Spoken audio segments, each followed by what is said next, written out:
Idukki Chinnakanal 301 colony ആദിവാസി കുടുംബങ്ങൾക്ക് പതിച്ചു നൽകിയ 2002 എ.കെ. ആന്റണി സർക്കാരിന്റെ തീരുമാനം തെറ്റായിരുന്നുവെന്ന് ഇടുക്കി DCC അധ്യക്ഷൻ CP മാത്യു. ഈ തീരുമാനമാണ് ചിന്നക്കനാലിൽ കാട്ടാന ആക്രമണം രൂക്ഷമാക്കിയത്. വനം വകുപ്പ് ഉദ്യോഗസ്ഥർ അന്നത്തെ UDF സർക്കാരിനെ തെറ്റിദ്ധരിപ്പിച്ചെന്നും DCC അധ്യക്ഷൻ ആരോപിക്കുന്നു.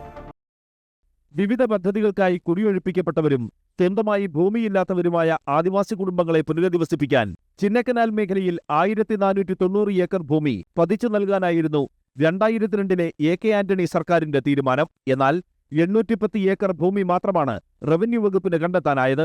301 കുടുംബങ്ങൾക്ക് ചിന്നക്കനാൽ വില്ലേജിൽ സർവേ നമ്പർ 178-ൽ 1 ഏക്കർ വീതം ഭൂമി പതിച്ചു നൽകി. ഇതാണ് 301 കോളനി. കാട്ടാനകൾ ഉൾപ്പെടെയുള്ള വന്യമൃഗങ്ങളുടെ വിഹാരകേന്ദ്രമായിരുന്നു ഈ പ്രദേശം. ഇവിടം ജനവാസ മേഖലയായതോടെ കാട്ടാനകൾ പുറത്തായി. ഇവ ചിന്നക്കനാൽ, സിംഗുകണ്ടം, ശാന്തൻപാറ തുടങ്ങിയ ജനവാസ മേഖലകളിൽ താവളമാക്കി. കഴിഞ്ഞ 20 വർഷത്തിനിടെ ചിന്നക്കനാൽ മേഖലയിൽ 47 പേരെ കാട്ടാനകൾ കൊലപ്പെടുത്തി.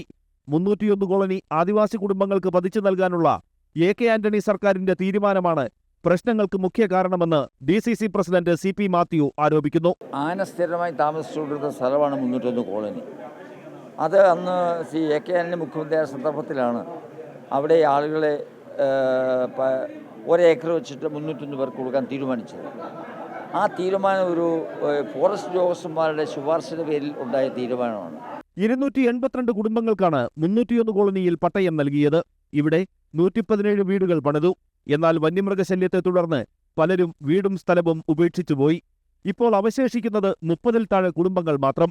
301 കോളനിയിൽ നിന്ന് അവശേഷിക്കുന്നവരെയും മാറ്റിപ്പാർപ്പിച്ച് ഇവിടം വനമാക്കി നിലനിർത്തണമെന്ന ആവശ്യമാണ് ഇപ്പോൾ ഉയരുന്നത്. അമൃത ന്യൂസ്, ഇടുക്കി.